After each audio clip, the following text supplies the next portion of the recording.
the roaster, which will house our micro lots and nano lots for the year, and that will also be climate controlled. So we'll have our bigger lots over here.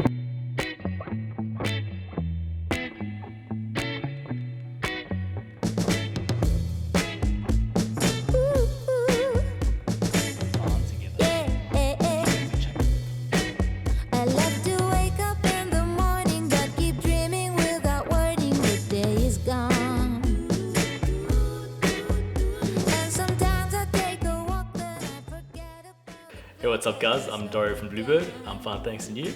So today we've got good news and we've got bad news. The bad news is that somebody broke into the new Roastery. The good news is that we're making great progress on the design. Let's get into that first.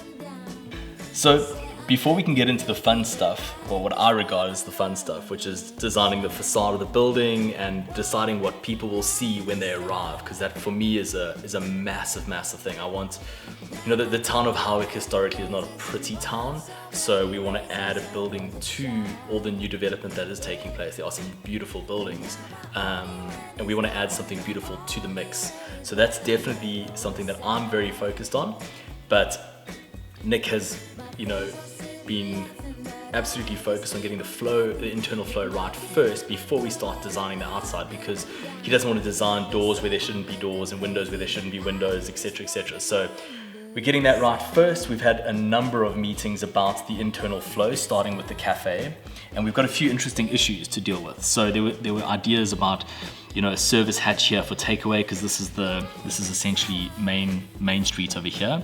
We've got some parkings in the front of the building, and then there's going to be a fence across here and a wall that runs down the property and across the back. And what we've worked out is that we can actually utilize this whole outside area here for seating, etc., etc. There will be a staircase around there, and we'll have to have some utilities at the back here, but there's going to be a lot of space for people to sit. So we want to have inside-outside flow worked out. So what we've done is we've shifted the bar back, and we've got a bit of a U-shaped bar. Please excuse my beautiful artwork. In the front here, and then some bar seating over here. And then we'll work out the seating area, but essentially we can get around 35, 40 people in here quite comfortably.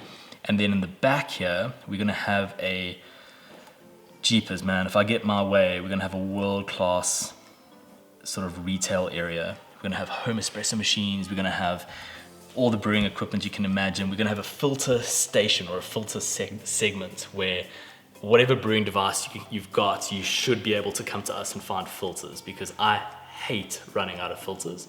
And before I started a coffee roastery, I'd run out of AeroPress filters and no one had the damn things. So what a pain in the butt. So we want to stock a wide range of everything. So it's kind of like a one-stop shop for home brewing. That's the idea.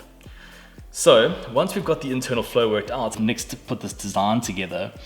And a few things have changed since this drawing. For example, that table is gone. There's bar seating across the back here, which allows a second doorway over here and a primary doorway at the front here, leading into the outside area. So the internal flow has reached the point now that we're comfortable to put a door in the middle and 2 windows on the facade. The next challenge was the retail space is looking directly into the toilets, which is not cool.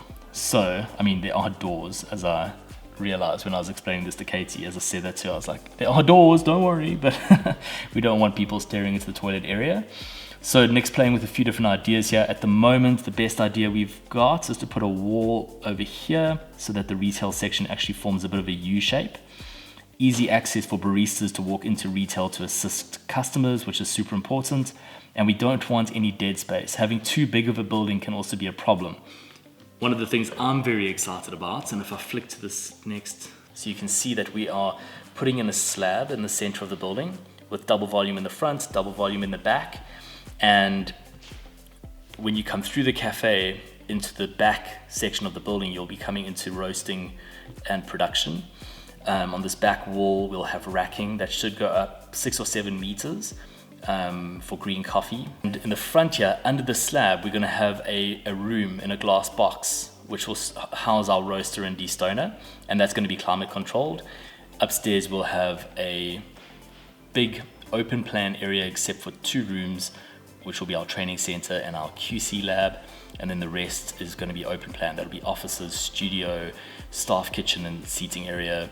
Just like, I don't know, in my head, it's going to be like a mini Google, you know. We want to make it a great environment for people to work, a great environment for us to produce high quality content, produce, you know, more for you guys so that you can have a better experience with our brand. I think that's isn't that the whole purpose of this? So that people have a good experience with what we're doing.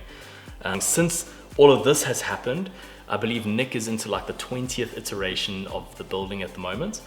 And we still haven't got to the facade or anything like that. Nick unpacked the progress so far, and that's coming up in the next segment. So enjoy that, and then I'll be back.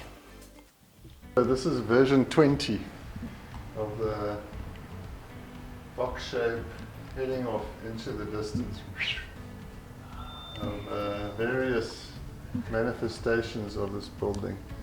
So I've slapped up a facade just because when I was sketching it, it didn't make too much sense. So I put it into my scribbles. So scribbling didn't really work, and then that kind of triple window with narrowing down the base. So I haven't narrowed down the base window. Looked at a staircase running down the side somewhere, or breaking up that facade, making it a bit more interesting. Various types of stairways, but I quite like this incorporation of this triangular window. Another couple of snags, this upper floor, the work area. Then there's your office, you may be using space and you're getting you're doing all of your training center stuff. Yeah. QC lab. So with the door on this side, it means your traffic flow is now always going to be through the whole room. Okay, I see. But I also put the staircase where it is because I like we're giving shelter to a couple of things. We're sheltering the exit door. Sure. Into the yard, and we have shelter from your production area. Okay, so you're exposed when you come around that corner. So if you don't want to put a hood on it, then you're going to get rained on. So we could also going to consider not making it too expensive. But I suppose we could make a hood quite simply. Or just make people run. Yeah, that's with the space cut in half. So you could almost go training office, if you want to do it like that, and that partition wall with the privacy maybe, so it could either be like that or it can partition twice. And then the problem is ventilation, but we can do roof ventilation. So we can do a kind of a little sideways sawtooth roof that'll let light in. So everything now at the moment is supported by the walls below, which means you don't have to go spend more money on your block and beam system. And there's still a possibility we can ventilate on the west side, the neighbour boundary wall. Yes. Because it's high, and I don't think there's going to be a fire problem there with the neighbour because they've already finished all their buildings. I don't think they've got any space to they're build. Probably 4 to 6 meters away, which is far. And we can move. I don't think they've actually got windows on that face, so you don't have a problem with fire travel. This setup here is actually almost 5 by 5 meters. The roastery. Okay. Which is almost that entire space down there. Well, you know, we are a coffee roastery, so you know, prioritizing space for the roasting machine and the workflow around it does make sense. And then if it's under the slab, to climate control, it's going to be a lot easier. Yeah, so we can either just do the roast in a box, and all the other things can be outside, or that whole area. I mean, listen, if we could store all of our green coffee in a climate controlled environment, that would be ideal. Yeah. But I think that the cost involved in running that is going to be quite high. I think it might be easier to box the roastery area so you can take the hot air out of it. Sure. Instead of having to remove all the air from the whole building. Yeah. Okay, one of the other things that's on the wish list is, and that could be perfect for down here, is if we have the roaster sitting against this wall, you know, potentially facing into the space, and then if we're climate controlling the whole downstairs area, we could create a small box where we keep like our very, very high-end coffees that is also climate controlled. Yeah, so there's space that side. That side, yeah. Because that building's 6.5 meters wide, so And we could rationalize that layout. Yeah. That's. We could definitely. I think we can be more efficient. But it does take quite a lot of space. Yeah. And then so lots of things look good in architecture. There's lots of ways of making it. So if you can fit it in, that's first prize. So if it still looks good and you haven't had to alter too much or you tweak it, then that's I think it's a win for you, win for everybody.